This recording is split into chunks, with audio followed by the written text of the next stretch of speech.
सबको जय मसीह की। Press Lord. परमेश्वर की महिमा हो। पवित्र बाइबल के वचन सीखते हैं। उत्पत्ति 17 अध्याय, वाचा का चिन्ह, खतना। जब अब्राम 99 वर्ष का हो गया तब यहोवा ने उसको दर्शन देकर कहा, मैं सर्वशक्तिमान ईश्वर हूँ, मेरी उपस्थिति में चल और सिद्ध होता जा। मैं तेरे साथ वाचा बांधता हूं, वाचा बांधूंगा और तेरे वंश को अत्यंत ही बढ़ाऊंगा। तब अब्राम मुंह के बल गिरा और परमेश्वर उससे यूं बातें करता गया, देख मेरी वाचा तेरे साथ बंधी रहेगी, इसलिए तू जातियों के समूह का मूल पिता हो जाएगा। इसलिए अब से तेरा नाम अब्राम ना रहेगा, परंतु तेरा नाम अब्राहम होगा, क्योंकि मैंने तुझे जातियों के समूह का मूल पिता ठहरा दिया है। मैं तुझे अत्यंत फलवंत करूंगा और तुझको जाति जाति का मूल बना दूंगा और तेरे वंश में राजा उत्पन्न होंगे। और मैं तेरे साथ और तेरे पश्चात पीढ़ी पीढ़ी तक तेरे वंश के साथ भी इस आशय की युग युग की वाचा बांधता हूं कि मैं तेरा और तेरे पश्चात तेरे वंश का भी परमेश्वर रहूंगा। और मैं तुझको और तेरे पश्चात तेरे वंश को भी यह सारा कानान देश जिसमें तू परदेशी होकर रहता है, इस रीति दूंगा कि वह युग युग उनकी निज भूमि रहेगी और मैं उनका परमेश्वर रहूंगा। फिर परमेश्वर ने अब्राम से कहा, तू भी मेरे साथ बंधी हुई वाचा का पालन करना, तू और तेरे पश्चात तेरा वंश भी अपनी अपनी पीढ़ी में उसका पालन करे।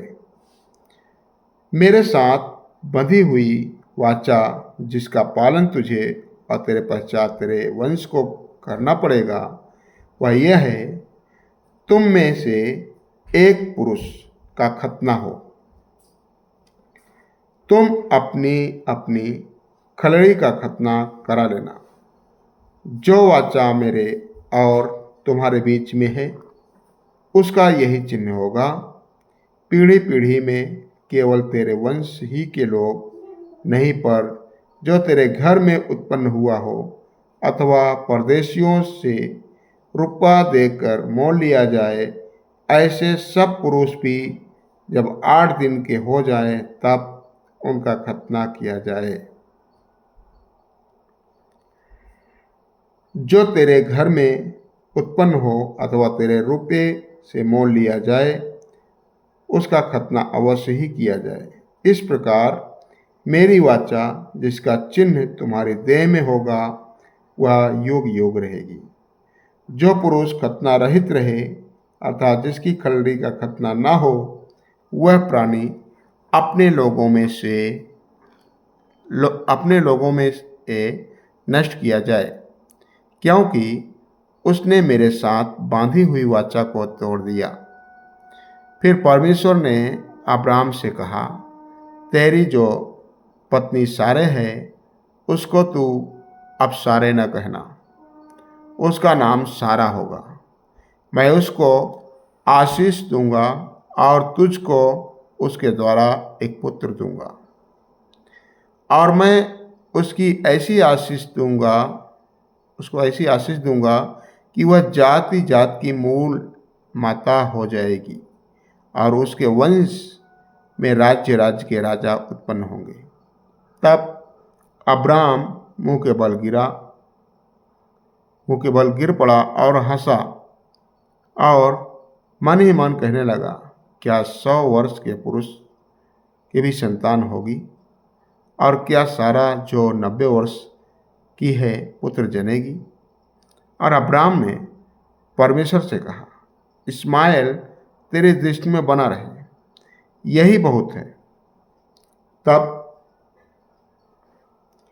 परमेश्वर ने कहा, निश्चय तेरी पत्नी सारा के तुझ से एक पुत्र उत्पन्न होगा और तू उसका नाम इसहाक रखना, और मैं उसके साथ ऐसी वाचा बांधूंगा जो उसके पश्चात उसके वंश के लिए युग युग की वाचा होगी।